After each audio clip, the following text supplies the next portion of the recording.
Hello, and this place is our factory's exhibition room.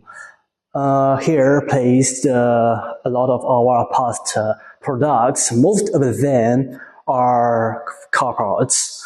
Like on those stairs are large car parts like dashboard assembly, central console, and this car storage box, and grillers,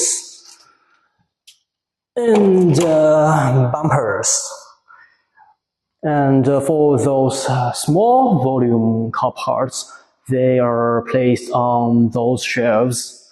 Of course, we are not only producing plastic car parts, we also manufacture anything else related to injection molding.